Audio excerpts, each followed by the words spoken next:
बसबा कटौलाना अमरवा छारा बउला लहे।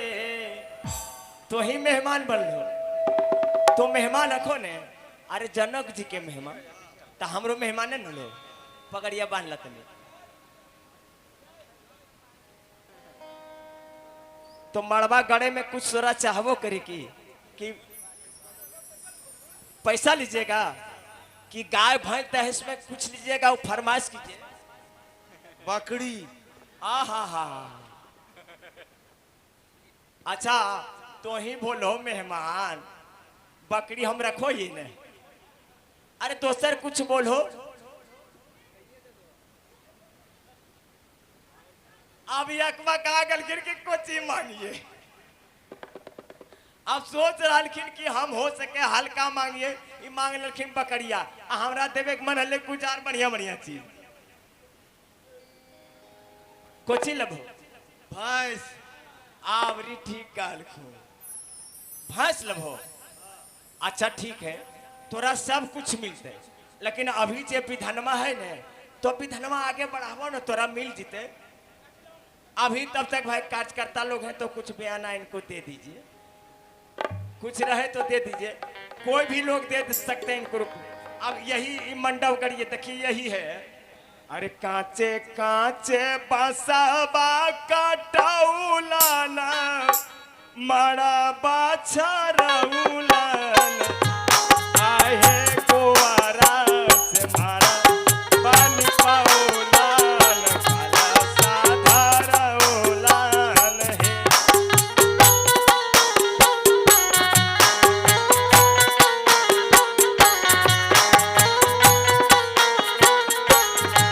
काचे काचे बसबा कटौलान मारा बाछरौलान है।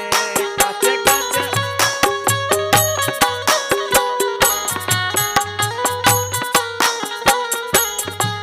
आहे गोवारा से मड़वा निपबौलान काला साधारौलान है।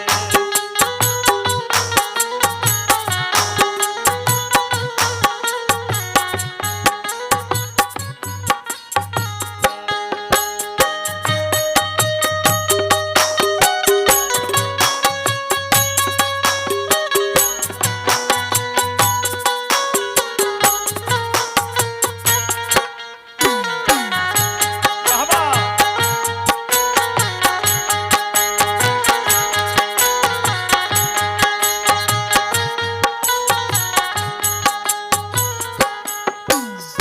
जो लोग राम जी के विवाह को आज नहीं देखेंगे तो समझ जाइए कि उनका किस्मतें फूटल। जो सो गए हैं निश्चित रूप से अब की जन्म में जाके वो कुंभकर्ण बन जाएंगे, और 6 महीना तक सुतेंगे। एक के दिन उनको मौका मिलेगा जागने का। तो जिनको 6 महीना तक सोना है वो अभी भी सो सकते। आह मेहमान तनी दीदियों को बोला ला था तो जरी मड़वा नीप देते हैं। आहे गोवारा से मड़वा निपबौलान काला साधारौलान है।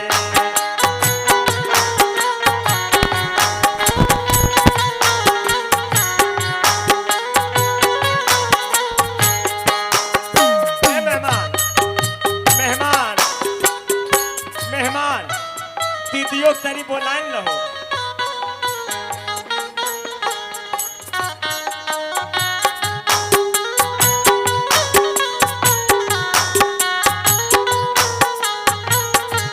आहे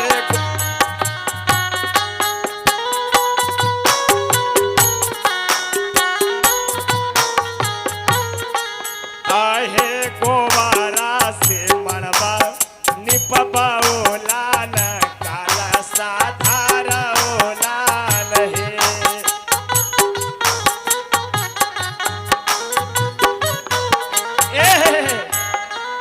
दीदी तो ये नहीं बड़ी जल्दी मड़वा निपे लगी, तोड़ा कुछ नेक नहीं मांगे खलो की। मेहमान भैंस मांगल किन तो कुछ मांग ले। आ दीदी तो पैसे मांग ले कुछ रुपये ले लेते हैं। अब दीदी कह रही है कि हमरा कुछ रुपये चाहिए। ए दीदी ताल ले लेते हैं, यो बड़ी विधान बाकी हो। आए हे गोबारा से मरवा निपबौला काला साधारा नहीं।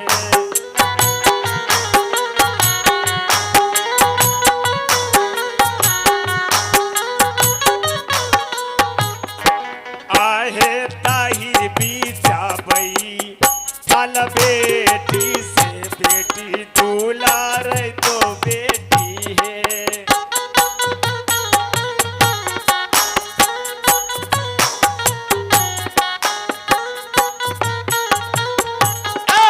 आहे ताही बीचाबई फल बेटी से बेटी दुलार तो बेटी।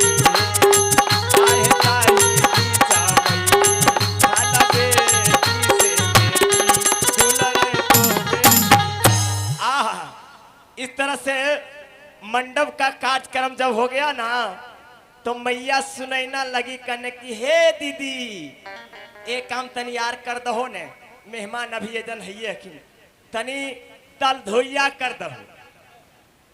बरतिया नजदीक आ गए होते, 2 4 5 को सखी आ जाइए।